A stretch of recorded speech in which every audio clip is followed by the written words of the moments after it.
Halo teman-teman, bertemu lagi dalam Instagram Autoimun Rheumatic Info. Kali ini masih dalam edisi step-step diagnosis penyakit rematik autoimun. Saya Dr. Sandra Cynthia Lango, spesialis penyakit dalam konsultan rheumatologi. Hari ini saya akan membahas lagi lebih lanjut tentang proses diagnosis penyakit rematik autoimun. Banyak yang bertanya, "Dok, saya mau check up autoimun. Tes apa yang bisa direkomendasikan ke saya?" Nah, ini adalah suatu pertanyaan yang sulit untuk dijawab loh teman-teman, karena untuk merekomendasikan suatu pemeriksaan lanjut tentang autoimun, dokter perlu tahu kondisi Anda secara detail, di mana berarti dokter harus memeriksa teman-teman dahulu dan kemudian bisa menyimpulkan tes apa yang harus teman-teman lakukan.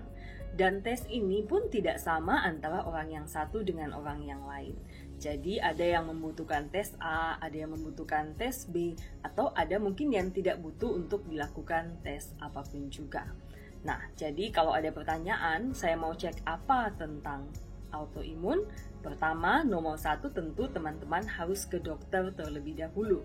Nah, dengan konsultasi ke dokter, dokter biasanya akan melakukan wawancara. Jadi bertanya kepada teman-teman keluhannya sebenarnya apa yang paling mengganggu, sehingga dari wawancara dokter bisa menduga apakah teman-teman menyandang penyakit tertentu atau tidak. Dan kemudian harus ada pemeriksaan juga, pemeriksaan secara langsung terhadap fisik teman-teman. Dokter nanti akan menyimpulkan apakah ada suatu kelainan fisik tertentu. Misalnya apakah ada radang sendi, ada ruam kulit, ada kelemahan otot. Nah, ini hanya kita bisa ketahui jika teman-teman diperiksa secara langsung. Nah, berdasarkan pemeriksaan ini, nanti teman-teman akan dilakukan pemeriksaan lanjutan atau pemeriksaan penunjang. Nah, pemeriksaan penunjang ini beraneka ragam, misalnya pemeriksaan darah, ada ANA, rheumatoid factor, anti-CCP. Kemudian ada lagi pemeriksaan-pemeriksaan yang lain seperti pemeriksaan radiologi atau bahkan biopsi jika memang dibutuhkan. Nah, teman-teman sekalian, tidak semua tes ini harus diperiksa kepada Anda. Sebagai contoh, mungkin teman-teman banyak yang bertanya, "Dok, apakah saya harus tes ANA? Kok teman saya dites ANA sedangkan saya tidak?" Nah, memang tidak semua penyandang rematik autoimun harus dilakukan tes ANA. Misalnya, apabila seorang rheumatologis menduga teman-teman terkena rheumatoid arthritis, tidak harus melakukan tes ANA, tapi mungkin rheumatologis akan meminta teman-teman untuk melakukan tes rheumatoid factor dan anti-CCP. Tapi jika seorang rheumatologis menduga teman-teman terkena lupus ataupun terkena Sjögren, nah beliau mungkin akan meminta tes ANA untuk membantu diagnosis penyakit teman-teman.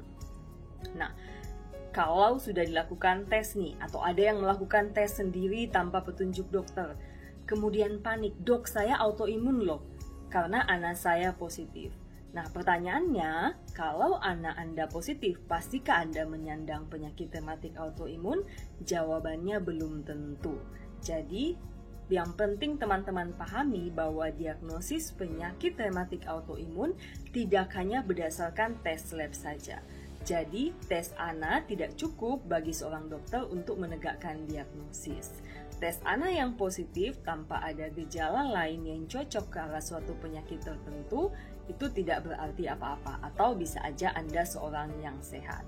Nah, teman-teman, saya akan memberikan contoh bagaimana proses diagnosis ini dan bahwa satu tes laboratorium tidak bisa digunakan sebagai suatu alat diagnosis tunggal. Nah, ini adalah salah satu contoh kriteria diagnosis untuk bagaimana kita menegakkan diagnosis lupus. Hal ini saya ulangi lagi agar teman-teman tambah paham. Jadi, apabila teman-teman diduga menyandang lupus oleh dokter yang merawat, dokter akan memeriksa teman-teman dan memintakan teman-teman untuk melakukan tes ANA. Nah, kalau nanti ditemukan tes ANA positif, apakah pasti teman-teman lupus? Belum tentu demikian. Dokter akan melakukan proses diagnosis biasanya menggunakan suatu contoh kriteria diagnosis dari suatu lembaga resmi. Dalam hal ini kalau lupus, menurut organisasi rematik Amerika dan Eropa, yaitu American College of Rheumatology dan EULAR. Nah, ini ada skor-skornya. Jadi kalau teman-teman menyandang lupus, ini tidak hanya ANA saja yang positif, tapi harus ada gejala yang cocok. Di sini teman-teman bisa melihat ada skor-skornya di samping gejala-gejala yang harus ada ini. Jadi misalnya teman-teman memiliki tes ANA yang positif, kemudian teman-teman mengalami demam yang lama. Nah, ini diberikan skor 2. Kemudian ternyata ada juga trombosit yang turun, ini diberikan skor 4. Nah, untuk memutuskan bahwa teman-teman menyandang lupus, ini dibutuhkan total skor minimal 10. Jadi kalau sebagai contoh teman-teman memiliki ANA yang positif saja dan tidak ada gejala yang lain, berarti skornya 0. Dan ini berarti teman-teman tidak menyandang lupus. Semoga sudah jelas dan tidak menjadi panik apabila mendapatkan tes ANA yang positif. Nah, bagaimana dengan profil ANA positif? Apakah pasti saya autoimun?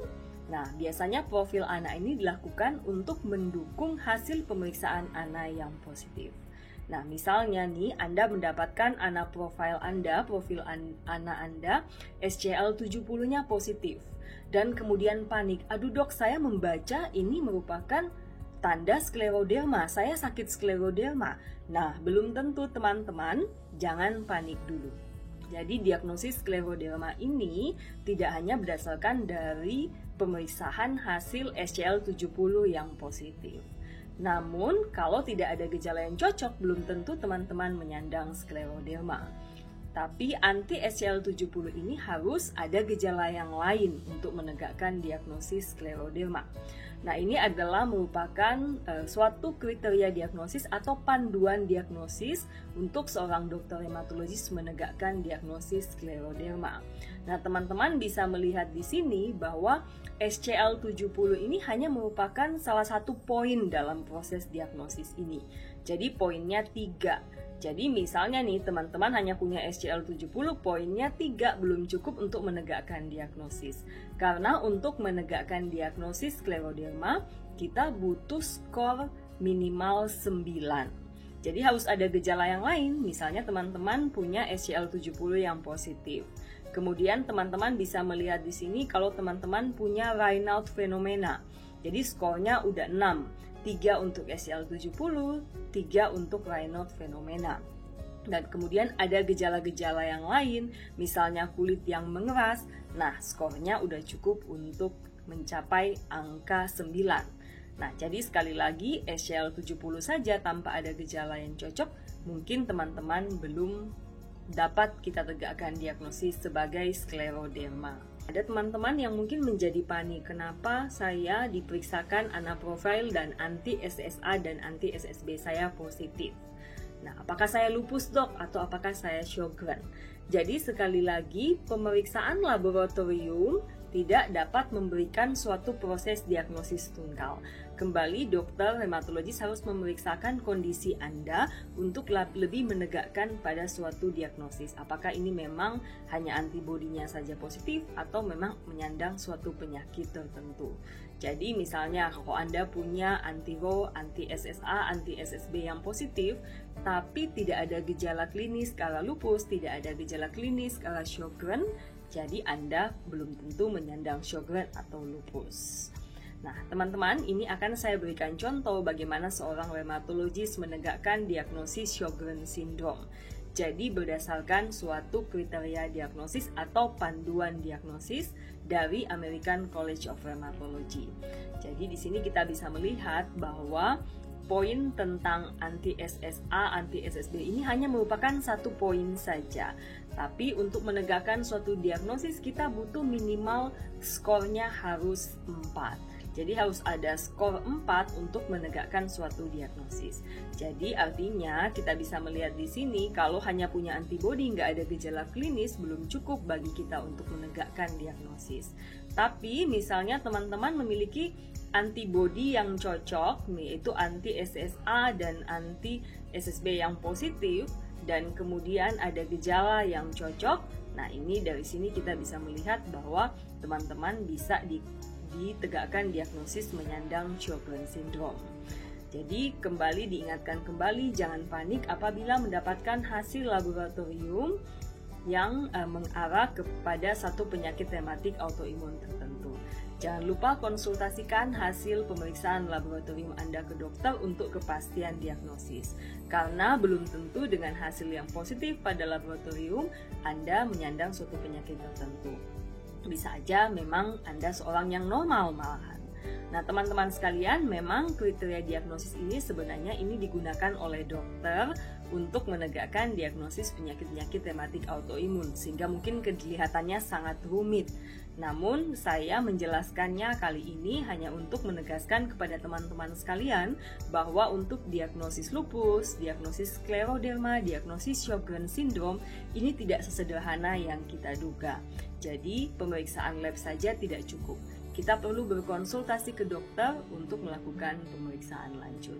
Demikian informasi yang bisa saya berikan, semoga bermanfaat. Salam sehat semua.